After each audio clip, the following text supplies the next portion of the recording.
एक बार महात्मा बुद्ध किसी गांव में प्रवचन दे रहे थे। वे अपनी बात को समाप्त करते हुए बोले, मानव के दुख का कारण है स्वयं को किसी से बांधना। जहाँ भी मोह होता है, बंधन होता है, वहाँ दुख स्वयं ही उत्पन्न हो जाता है। अतः अपने बंधनों को जाने और उनसे बाहर निकलने का प्रयास करें। इसके बाद उन्होंने सभी लोगों को आशीर्वाद दिया और फिर अपने आश्रम को लौट गए। अगले दिन उनसे एक व्यक्ति मिलने आया। वह बुद्ध को प्रणाम करता हुआ बोला, महात्मन, मैंने कल आपका उपदेश सुना। आपकी बातें मेरे हृदय में उतर गई है। मैंने अपने बंधनों को तोड़ दिया है, सारी मोहमाया का त्याग कर दिया है। अब मैं आपकी शरण में आना चाहता हूँ। उस व्यक्ति की बातें सुनकर बुद्ध मुस्कुराए और धीरे से बोले, मुझे विस्तार से बताओ वत्स, तुमने कौन कौन से बंधन तोड़े और किसका मोह त्याग दिया है? व्यक्ति बोला, मेरे घर पर मेरे बूढ़े माता पिता और पत्नी है। मेरा एक छोटा बच्चा भी है। मेरी पत्नी बहुत बीमार रहती है। उसके कष्ट देखकर मैं अक्सर सोचता रहता था कि वह मर जाए तो उसके कष्ट दूर हो जाए। उसकी वजह से मैं बहुत दुखी रहता हूँ। लेकिन कल जब मैंने आपका उपदेश सुना तो मेरी समझ में आ गया कि मेरे परिवार से मेरा बंधन ही मेरे दुखों का कारण है। अगर मैं इसके चक्कर में पड़ा रहूँगा तो कभी सत्य को जान नहीं सकूँगा। इसलिए मैं अपने घर को त्याग कर आपके पास आया हूँ। बुद्ध ने पूछा, क्या तुम सचमुच सभी बंधनों से मुक्त हो गए हो? देख लो, कहीं कोई बंधन तुम्हारे पीछे तो नहीं रह गया। वह व्यक्ति बोला, नहीं प्रभु, मैं अपने जीवन की सारी चीज़ों को पीछे छोड़ आया हूँ और अब आगे बढ़ना चाहता हूँ। बुद्ध ने कहा, अगर ऐसी बात है तो फिर ठीक है। आज तुम यही आश्रम में रुको। कल मैं तुम्हें बताऊंगा कि तुम्हें क्या करना है। बुद्ध ने अपने एक शिष्य की ओर इशारा किया। शिष्य ने उसे आश्रम के अतिथि कक्ष में पहुंचा दिया। वह व्यक्ति उत्सुकतापूर्वक आश्रम की गतिविधियां देखता रहा। उन्हें देखकर वह बहुत प्रसन्न हुआ और अपने सौभाग्य पर इतराता रहा। अगले दिन बुद्ध ने उस व्यक्ति को एक कार्य सौंपते हुए कहा, तुम्हें पूर्व की दिशा में जाना है। वहां पर तुम्हें एक गांव मिलेगा। गांव के बाहर ही एक साधिका का घर है। वह तुम्हें कोई वस्तु देगी। उसे लेकर तुम्हें वापस मेरे पास आना है। वह व्यक्ति पूर्व दिशा की ओर चल पड़ा। गर्मी का मौसम था। कुछ ही देर में वह पसीने से तरबतर हो गया। उसे प्यास भी सताने लगी। वह सोचने लगा कि अगर इस समय मैं अपने घर पर होता तो इस तरह गर्मी में पसीना नहीं बहाना पड़ता। कुछ दूर और चलने पर उसे भूख भी सताने लगी, पर वह एक सुनसान और बंजर रास्ता था। आसपास न तो कोई पेड़ था और न ही कोई तालाब। वह पुनः सोचने लगा कि अगर मैं इस समय अपने घर पर होता तो अपनी पत्नी के हाथ का बना स्वादिष्ट भोजन कर रहा होता। पता नहीं क्यों बुद्ध ने मुझे इस गर्मी में इतनी दूर भेज दिया है। काफी देर तक चलने के बाद वह व्यक्ति गांव में जा पहुंचा। गांव के बाहर ही एक घर बना हुआ था। उसके दरवाजे के पास पहुंचकर उसे धीरे से खटखटाया। दरवाजे को एक साधिका ने खोला। उसके चेहरे पर एक अद्भुत तेज था। वह व्यक्ति कर मंत्रमुग्ध हो गया। साधिका ने उसे अभिवादन करते हुए कहा, मैं जानती हूँ कि आपको बुद्ध ने भेजा है। आप अंदर आ जाइए। वह व्यक्ति घर के अंदर चला गया। साधिका के कहने पर उसने पानी से हाथ मुंह धोया और एक चटाई पर बैठ गया। साधिका ने उसके सामने भोजन की थाली रख दी। वह जल्दी जल्दी भोजन करने लगा।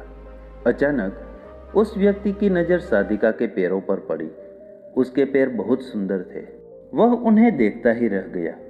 तभी साधिका ने उसका ध्यान भंग किया। वह बोली, जिस व्यक्ति को बुद्ध के चरणों में स्थान मिल जाता है फिर उसे किसी अन्य के चरणों की आवश्यकता नहीं पड़ती। साधिका की बात सुनकर वह व्यक्ति लज्जित हो गया और नजरें नीची करके चुपचाप भोजन करने लगा।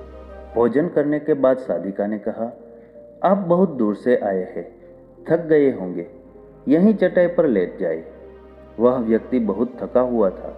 वह चटाई पर लेट गया और अपनी आंखें बंद कर ली, पर लेटने के बाद भी उस व्यक्ति को चैन नहीं आया। उसने धीरे से अपनी पलकों को खोला और चोर नजरों से साधिका को देखने लगा। वह सोचने लगा कि यह स्त्री कितनी सुंदर है, इसकी वाणी कितनी मोहक है। अगर यह मेरी पत्नी होती तो मेरा जीवन स्वर्ग बन जाता। साधिका इसके मन की बात समझ गई। वह बोली, शरीर में कुछ नहीं रखा है, यह केवल मांस मज्जा और अस्थियों का जोड़ है। जो व्यक्ति इसके आकर्षण से मुक्त हो जाता है वही सत्य को प्राप्त कर पाता है। यह सुनकर वह व्यक्ति घबरा गया।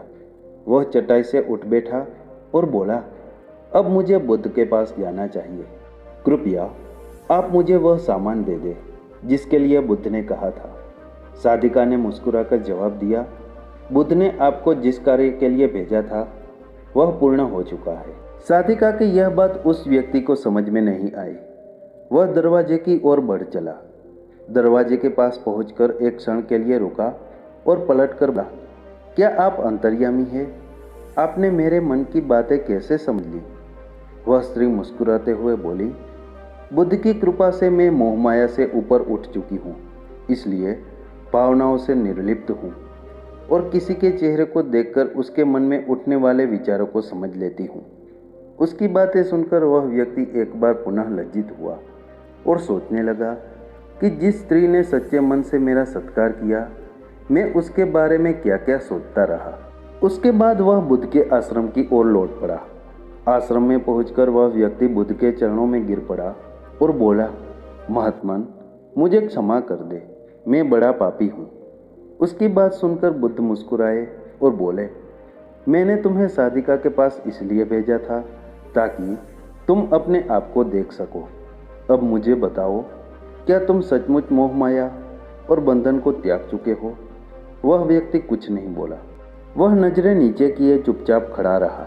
बुद्ध ने कहा, बाहरी बंधन और मोह को त्यागने से हम बंधन मुक्त नहीं होते। दरअसल बंधन और मोह हमारे भीतर होते हैं। तुमने परिवार को छोड़ दिया और सोचा कि मैं बंधन मुक्त हो गया, लेकिन जैसे ही तुम्हें अवसर मिला तुम्हारे भीतर का मोह जाग उठा और इसी वजह से आज तुम अपने आप को पापी समझ रहे हो। मुझे क्षमा कर दे प्रभु। उस व्यक्ति ने अपने हाथ जोड़ दिए। फिर वह धीरे से बोला, आप सही कह रहे हैं, मैं केवल अपनी पत्नी से पीछा छुड़ाना चाहता था। वह बहुत बीमार रहती है। मैं कुछ ज़्यादा कमाता भी नहीं हूँ, इसलिए मैं अपने परिवार के दायित्वों का निर्वहन भी ठीक ढंग से नहीं कर पा रहा हूँ। शायद इसलिए मैं अपने परिवार से पीछा छुड़ाना चाहता था, पर अब मैं समझ गया हूँ कि मेरा परिवार ही मेरा सत्य है और उसके दायित्वों का निर्वहन ही असली कर्म है। बुद्ध बोले, मैं जो कुछ भी कहता हूँ वह अपने अनुभव के आधार पर कहता हूँ। लोग मेरी बातों को सुनते तो हैं, पर वे अपने अर्थ के अनुसार ही उसका अर्थ ग्रहण करते हैं। इसलिए मोह, माया, कामना, इच्छा, वासना और क्रोध को लोग बाहर की ओर खोजते हैं, जबकि यह हमारे भीतर ही है। हम दूसरों को देखकर तरह तरह की कामना करने लगते हैं। कामना से इच्छा जन्म लेती है, इच्छा से वासना पैदा होती है और वासना की पूर्ति न होने पर क्रोध उत्पन्न होता है। यह सब एक दूसरे से जुड़े हुए हैं। क्रोध के लिए हम सदैव दूसरे को जिम्मेदार ठहराते हैं, जबकि क्रोध का स्रोत हमारे भीतर है। तुम चाहोगे तो क्रोध आएगा, तुम चाहोगे तो क्रोध नहीं आएगा। इस तरह बंधन बाहर नहीं होते, हमारे मन में होते हैं। हम मन से ही किसी से बंध जाते हैं और मन के कारण ही दुख पाते हैं। लेकिन जो व्यक्ति इन बातों की गहराई तक पहुंच जाता है वह दुखों से हमेशा हमेशा के लिए मुक्त हो जाता है। दोस्तों, यह कहानी आपको कैसी लगी हमें कमेंट बॉक्स में कमेंट करके ज़रूर बताइए और अपने दोस्तों के साथ अवश्य शेयर करें। अस्तु, नमो बुद्धाय।